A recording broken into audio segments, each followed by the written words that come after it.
Tahukah kalian, pemeriksaan kesehatan sangat penting dilakukan sebelum menikah untuk menjaga kesehatan calon anak.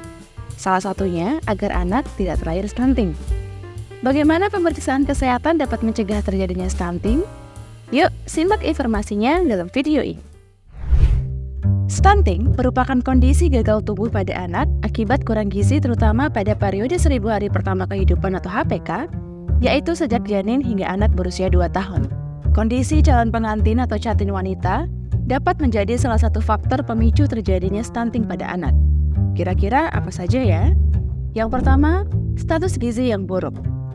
Catin beresiko melahirkan anak stunting jika IMT-nya di bawah 18,5 sampai 25,0 dan lila di bawah 23,5 cm. Kondisi ini berpengaruh pada kemampuan ibu menyediakan gizi untuk janin. Tapi jangan panik ya. Jika IMT dan lila di bawah standar, konsultasikan dengan tenaga kesehatan. Bersama mereka, catin bisa merencanakan perbaikan pola makan bergizi, tambahan protein, vitamin, mineral, serta kebiasaan positif seperti berolahraga. Yang kedua, anemia. Anemia terjadi ketika hemoglobin dalam darah kurang dari 12 mg per desiliter. Gejala fisik anemia ada 5: lelah, letih, lesu, lemah, dan lunglai, dengan tambahan pusing dan mata berkunang-kunang. Catin anemia sebaiknya tunda kehamilan dan dapatkan penanganan segera. Anemia saat hamil dapat menyebabkan pertumbuhan janin terhambat, BBLR, kelahiran prematur, pendarahan, dan kelainan pada bayi. Untuk mencegah anemia, catin disarankan makan makanan kaya protein dan zat besi, serta minum 1 tablet tambah darah per minggu sebelum hamil, dan 1 tablet per hari selama kehamilan. Hindari konsumsi susu, teh, dan kopi setelah makan sayur dan minum tablet tambah darah, karena dapat menghambat penyedapan zat besi dalam tubuh. Yang ketiga, 4T. Apa itu 4T?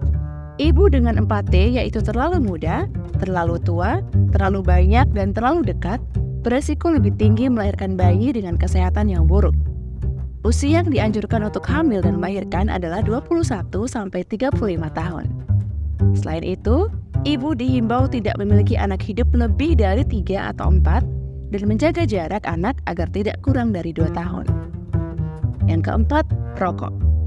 Ibu hamil yang terpapar asap rokok memiliki resiko bayi lahir prematur dan memiliki berat badan rendah. Selain itu, rokok dapat menimbulkan beban ekonomi yang berujung pada kesulitan keuangan untuk mendapatkan makanan bergizi dan akses kesehatan yang optimal.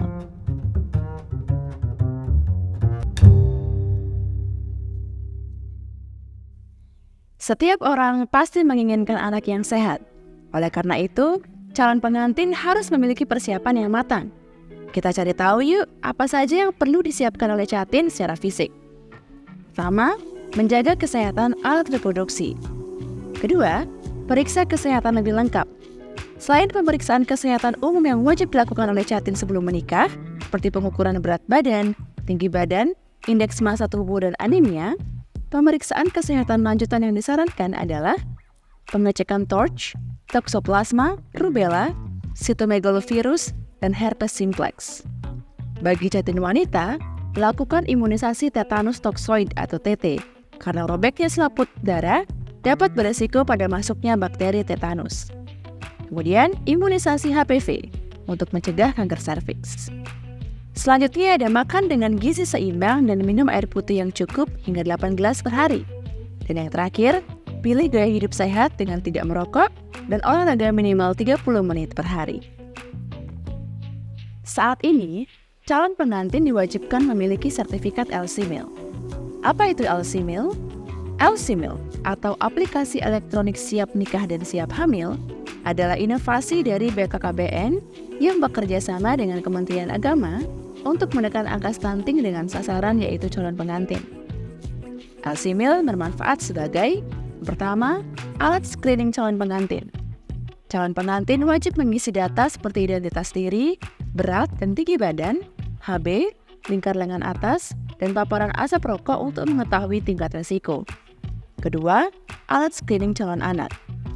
Calon pengantin yang berisiko akan terus didampingi tim pendamping kesehatan atau TPK minimal 6 kali selama kehamilan agar bisa hamil dan melahirkan anak yang sehat. Yang ketiga, data untuk intervensi petugas. Data calon pengantin akan digunakan TPK memberi penyuluhan rutin hingga anak mereka lahir dengan sehat. Dan yang terakhir ada media edukasi.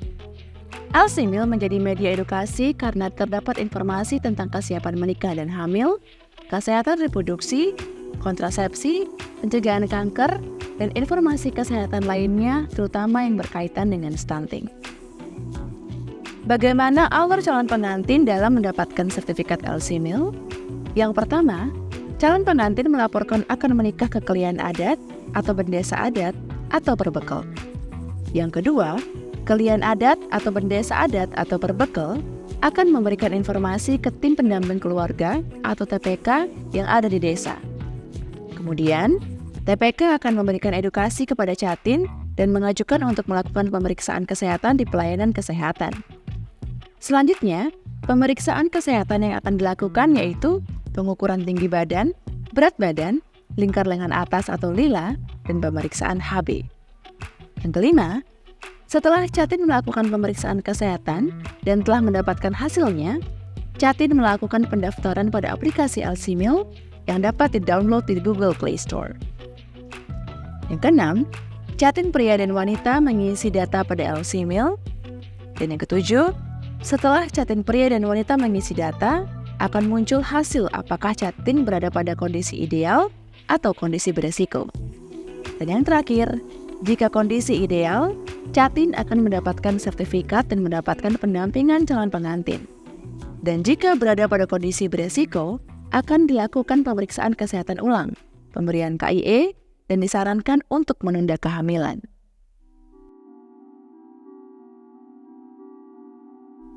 Setiap pasangan pasti menginginkan kelahiran dan pertumbuhan anak yang sehat. Oleh karena itu, yuk mulai cek kesehatan, baik sebagai calon pengantin wanita ataupun pria, agar bisa melahirkan generasi bebas stunting.